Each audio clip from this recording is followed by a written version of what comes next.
রামু নারায়ণ রাম। আমি সর্বপ্রথম ঠাকুর শ্রী শ্রী বালক ব্রহ্মচারী মহারাজের চরণে জানাই আমার শতকোটি প্রণাম এবং আপনাদের সকলকে জানাই বৈদিক অভিনন্দন। রামু নারায়ণ রাম।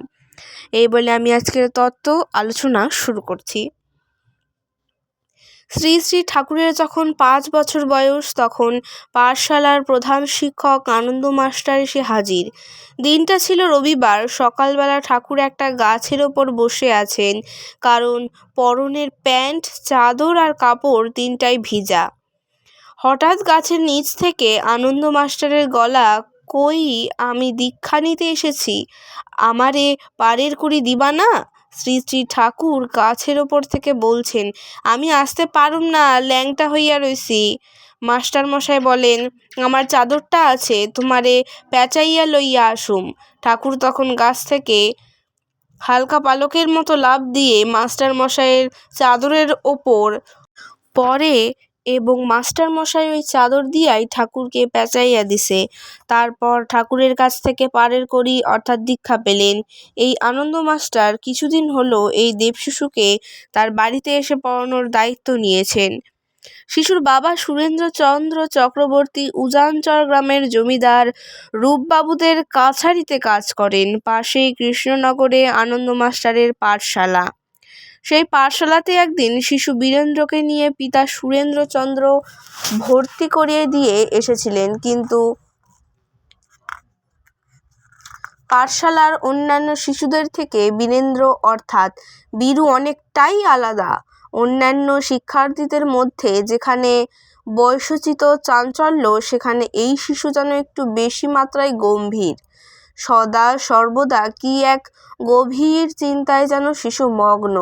ডেকে ডেকেও অনেক সময় সাড়া পাওয়া যায় না। অনেকক্ষণ পর শিশু আধপোটা স্বরে বলে ওঠে, "মাস্টার মশাই, আপনি কি আমাকে ডাকছিলেন?" তাই কাছ থেকে যতই তিনি এই শিশুকে দেখছেন, ততই শিশুর প্রতি এক অদ্ভুত আকর্ষণ তাকে পেয়ে বসেছে। শিশুর পড়াশোনায় বিশেষ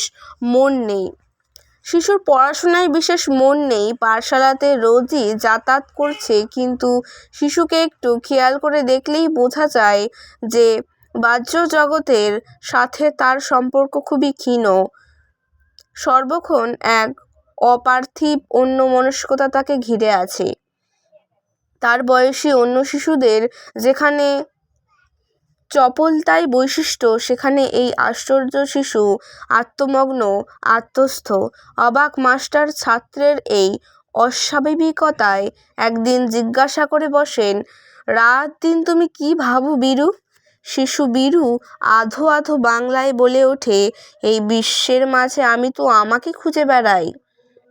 যেদিকে তাকাই শুধু নিজেকেই যে দেখতে পাই।" বিস্মিত মাস্টার প্রশ্ন করেন, "এই সামান্য বয়সে বিশ্বজগতের তুমি কি জানো?" বালক গোসাই বলে ওঠে, "এই বিশ্বের তত্ত্ব আমার সবটাই জানা। আপনাদের ভাষায় শব্দের বড় অভাব, তাই সব সময় আমার অনুভূতির সব কথা বলে উঠতে পারি না। আপনাকে তাই বলছি, বুঝতে না পারলে বারবার আমাকে জিজ্ঞাসা করবেন। আমিও চেষ্টা করব আপনাদের এখানকার প্রচলিত ভাষায় এই অনন্ত বিশ্বের তত্ত্বকে প্রকাশ করার।" এই আনন্দ মাস্টার শ্রী শ্রী ঠাকুরের কাছ থেকে দীক্ষা নেবার পরে জিজ্ঞাসা করেছিলেন, "তোমার সাথে আবার দেখা হবে তো?" ঠাকুর বলতেন, "মাস্টার মশাই, আপনি দেখবেন কিনা জানি না, আমি আপনারে দেখুম। কত মাস্টার আইলো, কত মাস্টার গেল, আপনিও যাইবেন।" তখন আনন্দ মাস্টার জিজ্ঞাসা করেন, "তাহলে এখন কি করতে হইব?" ঠাকুর বলেন, "মাস্টার মশাই, একটু বসেন, কাম করেন। আসমানটারে চেনেন, আত্মাটারে চেনেন, প্রকৃতির গ্রন্থ পাঠ করেন। সবাই আমরা একই যোগাযোগে আছি মাস্টার মশাই। অনন্ত জগতের সেই সুর সবার ভেতরেই আছে।" আনন্দ মাস্টার তার ছাত্র বীরুকে জিজ্ঞাসা করেন, "আমরা তো সেসব বুঝতে পারি না।" 5 বছরের ছাত্র বীরু বলেন, "মাস্টার মশাই, আপনারা মুখ বুজে আছেন, জিহ্বাকে কাজে লাগাচ্ছেন না, স্বাদ পাবেন কি করে?" চিনি মিষ্টি ঠিকই আছে, কিন্তু জিভ লাগাতে হবে তো। জিভ দিয়ে চেটে চেটে তবে তো বিশ্বের স্বাদ পেতে হবে। তখন আসবে তন্ময়তা, আসবে গভীরতা, তখন দেখবেন খেয়াল থেকেও নেই এই যে স্বাদ নেবার জিভা। বাস্তব জগতের দুঃখ বেদনার সুরে, ব্যথা ও শোকের সুরে এটা খুলতে থাকে।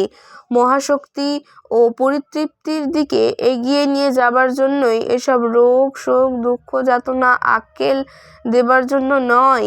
প্রকৃতির নিয়মে সবারই সে জিভা সহজ গতিতে স্বাভাবিকভাবে খুলছে। সবারই শক্তির স্ফুরণ হবে একদিন। ফুটিয়ে তোলার সেই নিয়মটা পালন করতে হবে। ঠিক সময় আপনি ফুটে উঠবে।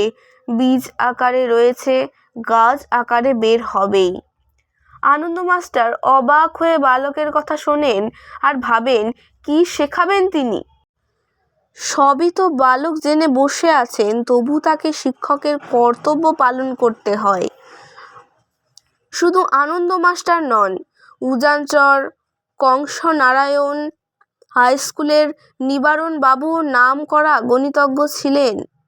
একদিন ঠাকুরকে জিজ্ঞাসা করলেন, তুমি তো মেধাবী ছাত্র, তুমি ভারতীয় দর্শন পাশ্চাত্য দর্শন ভালো করে পড়ে নাও, তাহলে তোমার চিন্তাধারা প্রকাশ করতে অনেক সুবিধা হবে।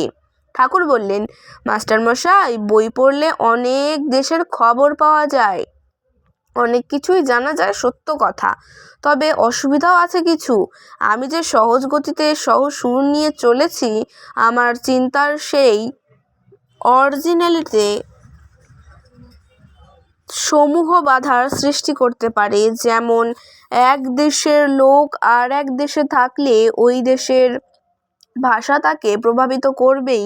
তখন মাস্টারমশাই বললেন, দেখো, আমরা তো অন্তর্জগতের কথা কিছুই জানি না, তুমি তো আমাদের সন্তান, আমাদের জন্য যদি তোমার করার কিছু থাকে করে দিও, তোমার উপর আমাদের পূর্ণ আস্থা আছে।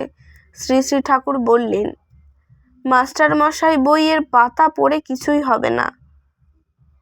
প্রকৃতির গ্রন্থের পাতা যে না পড়েছে তার কোনো প্রকৃত জ্ঞানই হবে না। এই প্রসঙ্গে জানিয়ে রাখি, শ্রী শ্রী ঠাকুর প্রকৃতির গ্রন্থ পাঠ বলতে কি বোঝাতে চেয়েছেন? এই বিশ্বটা হলো আদি চেতনার প্রকাশ। এই সৃষ্টির মাঝ দিয়ে মহাশূন্য তার অন্তরের বার্তা ও উদ্দেশ্য জানিয়ে চলেছে। একেবারে অসীম অনন্ত মহাশূন্যের আদিতম অবস্থা থেকে শুরু করে আজকের এই পৃথিবী, জীবজগৎ, সব কিছু কোনো না কোনোভাবে সেই আদি চেতনা প্রবাহকে রিপ্রেজেন্ট করছে।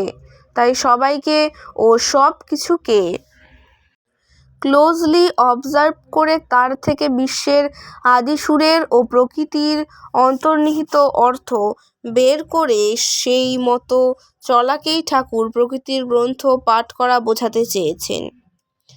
আজকের তত্ত্ব ও আলোচনা আমি এখানে শেষ করছি। দেখা হচ্ছে পরের ভিডিওতে। ভালো থাকবেন, সুস্থ থাকবেন। রাম নারায়ণ রাম।